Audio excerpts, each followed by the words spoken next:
you get up here and say the normal thing. Man, it's great to be back out there for the first time. We got a bunch of new guys.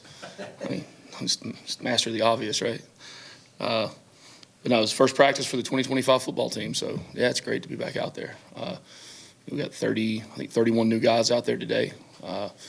And I've said this before, where, in years past, you really, summertime would get here, and you'd be ready to put everybody, the final part of the team together, and we go through summer practice and training camp, and everybody have name tags on their helmets of who's who. And we get out there Thursday, I'm gonna have the name tags on their helmets now, because I mean, when you combine 31 new people, which is the standard really in college football across the board now, plus all the daggum number changes. I mean, I got to put their name tags to see what numbers they're wearing now. So I've got nothing to do with the numbers,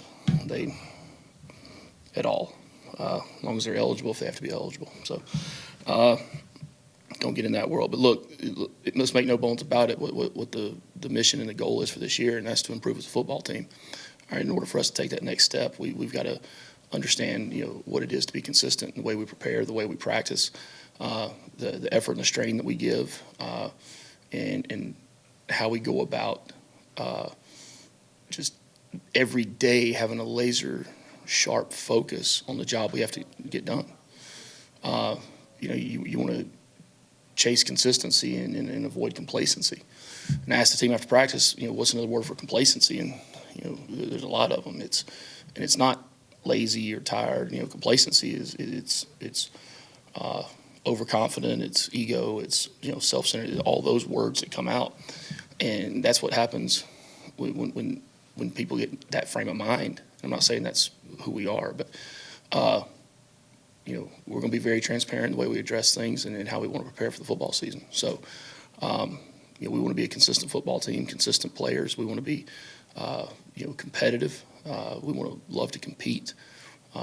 You really want to be a competitor as opposed to a player. You want to be somebody that seeks out the discomfort and the pain of preparation and doing the things that necessarily the normal person doesn't just want to do in order to be a championship football team or to be a elite football player. You've got to do those uncomfortable things. All right, so every day that we go out there, all right, should be our ceiling. Okay, and that's something I've talked a lot about this offseason, about floors and ceilings. All right, if we have a good day, that's not as good as we can do. That's not the standard. All right, that should become the floor now of what we're competing towards. So have everybody make a commitment to each other that when we come out tomorrow, or when we come in tomorrow and have meetings and walkthroughs and whatnot, tomorrow has to be better than Monday. All right, and we have to make the commitment that Thursday has to be better than Tuesday. All right, that's the way you continue to raise that. All right, we don't want to look at this in terms of the ceiling and how good you can be. I mean, those ceilings need to become our floors if we want to elevate and take the next step. And that's what we've been preaching for the last 2 months of this football team. So that was a challenge to them. It'll be the challenge to them every day. The same message will come through every day to them, that we've got to continue to improve each day because this is our journey for the 2025 football season, and we're well in the middle of it. So open that with any questions. You have a new defensive coordinator, and it seemed like you got that done pretty quickly. Just what was it about Gideon that you liked, and how does he fit into what you were doing, and kind of what made him the guy for you to run your defense? Yeah, I mean, vetted through a lot of different people, brought several people in, and had some really good candidates out there. I think when Tooch told the staff, and first I want to thank Tyler for the job he did this past year. There's zero ill feelings to someone that accomplishes what their dreams are, whatever it is. And so he told the staff, and on Saturday night, started making calls to people, and about 11:30 that night, I called Blake, and I think we hung up about a little after 1 in the morning. So as people know, I love to talk on the phone. I mean, I can't stand it. And to end up talking for an hour and a half to somebody, be like-minded in everything around the game. Didn't get into a lot of X's and O's. Just got into a lot of beliefs and how he was brought up and what he believes in, and it was a carbon copy. But there was a very specific thing we were looking for in a D coordinator, and we wanted to continue to play, and I made very clear that I wanted to continue to be able to play our front the way we've played our front and develop our guys up front and stop the run. All right, that's what has got to continue to progress. All right, and then have combinations in the back end, a coordinator that's back end driven, that can be a walk around coordinator, all right, and have his hands in all facets. I think Corey Peoples has developed on the staff over the last year as much as any coach we have, and really been proud of Corey and happy for him, and to see his progression over the last year as a coach and as a recruiter. But then to have someone else that's calling it from that back end, all right, and be able to play the same style up front, right, but then tweak the back end coverages, make it simple for guys, make it a great teacher, someone that has presence, can walk in a room, players can respect them, and Blake checked all those boxes. You lost 3 important people from the offensive line. What are you seeing from the competition there, and especially at the center position where you really don't have much experience except for maybe Harrison? Yeah, we don't have a lot of experience. We have a lot of talent. All right, and I'll take talent over experience any day. That's on us as coaches to coach those guys up and put them in a position to be able to help us this year. And there's only so many reps between now and the first game, and those guys got to get all of them. Everything you see is something different, something new. The speed of the game, when you got the ball in your hand and you're the first thing that happens offensively. But we got some super talented guys there. And we really do. It's going to be a really good competition, like every position. My job as a head football coach is to put the best 11 guys out there on offense, defense, special teams, right? And that's what we'll do. The competition you have in every room is what drives improvement. Right? That's what drives improvement in the individual players, but also in the positions on the football team. Right, so we've got a lot of competition there. We've got a lot of depth across the board on the O-line with some really talented young players. And there'll be how many reps we can get in and get these guys exposed to over the next, really, 5 months? 5, 6 months before we start playing. But I'm happy with the talent. I know we've got really, really good coaches coaching those guys. I believe in Jeep and the staff he has around him with the O-line. How about that? His O-line staff. But just seeing those guys today and seeing the coaches out there coach and teach, and a lot of guys moving around, a lot of guys coaching on special teams. It was good to see. Jackson. Oh, you're also losing a lot of experience and production along the defensive line. What are you looking to see from the new guys, whether it's transfers or young players stepping up and replacing them this spring? Yeah, Mike showed me some stats, returning production or whatnot, and had like 33% of our total sacks was returning. And I said, "Oh, great, we got one coming back." So, we can always improve there. It wasn't like it was like 10 coming back out of 33 or something, So I've been pleased with the guys we brought in. I've been pleased with the development of some of the young guys. But I think the D-line's very similar to like the offensive line is. You have talented guys and just not a ton of experience. Well, the only way to get experience is to play the game. You can only do so many walkthroughs to understand what to do, but getting in the trenches and putting pads on. And today we got helmets on. Really not a contact day by any means. Once we start putting pads on, start thudding things up and seeing who can strain and finish and play with discipline and keep their hands inside and get off blocks and sustain blocks. Rush the passer, create a pocket on the offensive line. That's when things will start sorting themselves out. From one spring to the next, how have you seen Philo and King grow, and then how can they kind of help give you that consistency that you're looking for going into fall? Well, I've said this, and I'm not afraid to say this publicly. I do believe we have the best quarterback room in the country. With all guys returning, the competition that they have day to day. It's great from the quarterback room to the offensive meetings, offensive unit rooms, all of the really across the board. Look, you don't do some of the things Haynes did last year if you don't have Aaron Philo in there competing, and you're not able to come in if you're Aaron Philo and compete the way he did last year if it wasn't for the other guys, and for Haynes and for Graham Knowles. I mean, when you talk about somebody that's, changed the way they look and the way they throw the ball. I mean, he's, Graham's got as much upside as anybody. So we've got a really good room there. I fully expect these guys to compete every single day from now until the last snap of the last game of the season. Hey, Coach, kind of bouncing off that last question, having that experience and, the best quarterback room in the country in your eyes, what does that do for the rest of the offense, just having that consistency there under center for them to kind of manage the rest of the offense as a whole? Yeah, well, I mean, it goes from something that is elementary and basic is the cadence. To have somebody that's comfortable in the rhythm of the cadence and command of the offense and checks. And, as guys continue to elevate themselves and mature within a system, right, now they're able to get into good plays and out of bad plays and make checks and get the ball where it belongs. And, it just, there's a sense of calmness when you have that. When that true freshman gets out there, that first time out there quarterback, it's the first time everybody's heard his cadence, or you're going from an experienced guy to a guy that it might be his first day here, and just the jitters, and all of a sudden that clock's ticking down. It's just a sense of calm with everybody across the board.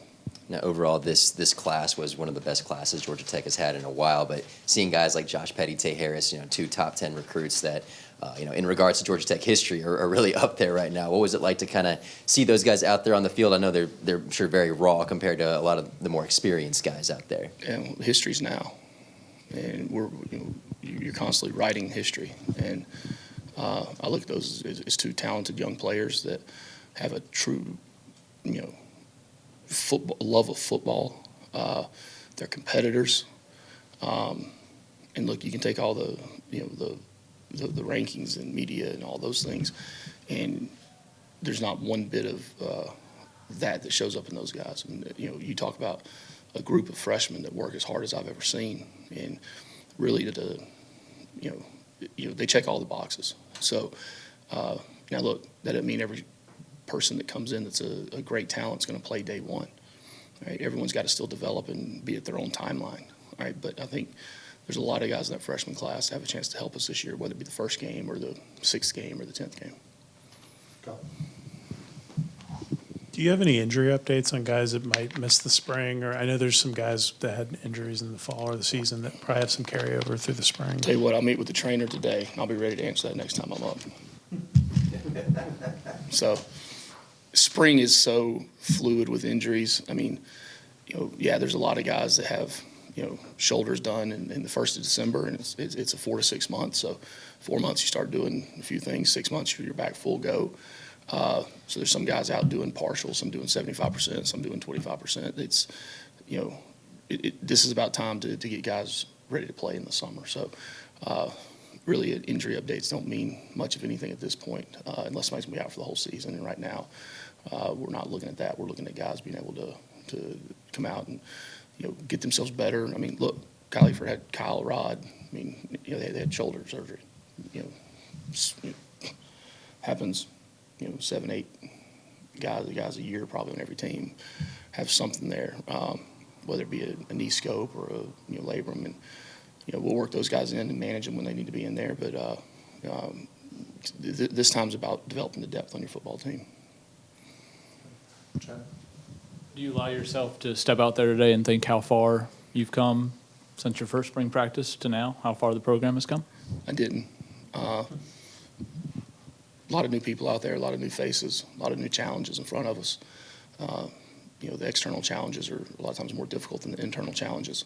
And being able to foresee those things and think of the things that could come our way, trying to put the right stuff in their heads now, and understand that the work now is what's going to pay off, come fall. Look, it drives me crazy. I don't want to sit there on a Saturday afternoon, all right, or a Saturday night, or a Sunday, and have guys talk all about what they could have done, should have done. All right, they need to be doing it right now. We need to be doing it right now. That starts with me as the head coach. I'll think about it some other day, though. Let me know.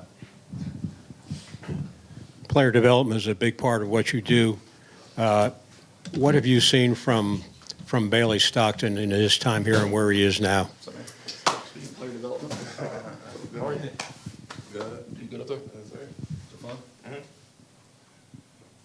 Good, man. Appreciate it. Back here working out now. Yeah. Stop in and see you later. See how you doing? Oh, well. All right, man. I saw you a little bit on TV. Yes, sir.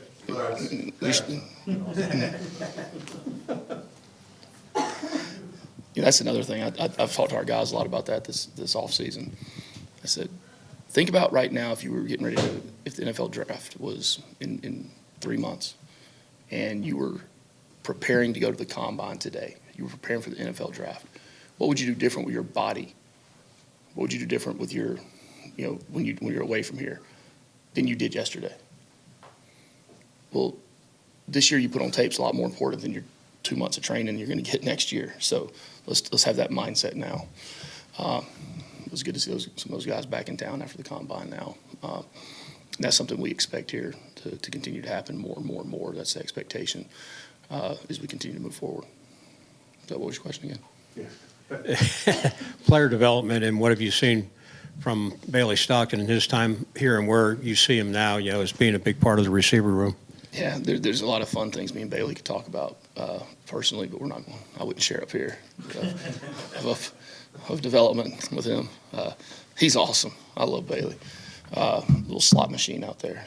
He's able to, run all the routes and sure-handed and able to find the open, the voids in the zones and having, enough just smarts in the slot and body control to be able to win it. Man, I mean, he's a really good player for us. I'm expecting big things from Bailey this year.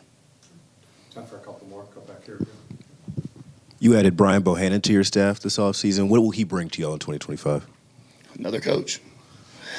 The thing last year when everybody said, when they came out and said everybody can coach, my big thing was we can't just have everybody running around out there and coaching, because the same message has to be driven to these kids with otherwise you're speaking a foreign language to them. If somebody's saying something, somebody's saying the other. You got to think that rule was passed in June, July, something like that last year, right before camp. Right. Well, now we've had a year to be in this, okay? We've had a year to guys get here in January, and they're with the program now, 2 months, 3 months involved. You're able to have a lot of coaches, okay? And there's a fine line between having, the right number of coaches, not having enough coaches, and having too many coaches, I believe. I think there's a line. You don't just acquire coaches to acquire them. You have to have a sense and a purpose for them. So I built out a pro forma of how I want every position to be coached. And look, there's position coaches, there's assistant position coaches, and there's quality controls. And the QCs are really what GAs formerly were for the most part. And then some positions have assistant position coaches. I mean, we have an assistant offensive line coach. Mike Polly's come in and replaced Alan Mogridge. I mean, but the things you do with 5 guys, you got to have that. I mean, we have, 2 DB coaches, 2 QCs on the back end. We have 2 D-line coaches and could be 3 D-line coaches. You really have, I consider, DeAndre Smelter's assistant receiver coach with what he is able to bring to the table and how he goes about it. So the world of 10 coaches doesn't exist anymore. Okay, and it's about finding the right number for your staff. And Bo has been a tremendous help offensively. I expect him to continue to be, but he's been a really big help for me too. Right, anytime you can have someone else in the building that's setting that seat, and you can bounce things off of or share things with, or sometimes just vent to. It's been a huge help. And, Don Ely, Tim McFarland, I mean, now Bo, I mean, just having those guys that have experienced, long times of being a head football coach, they're invaluable to me. You hired Kobe Jones to coach corners, a guy that's really up and coming. And it's interesting.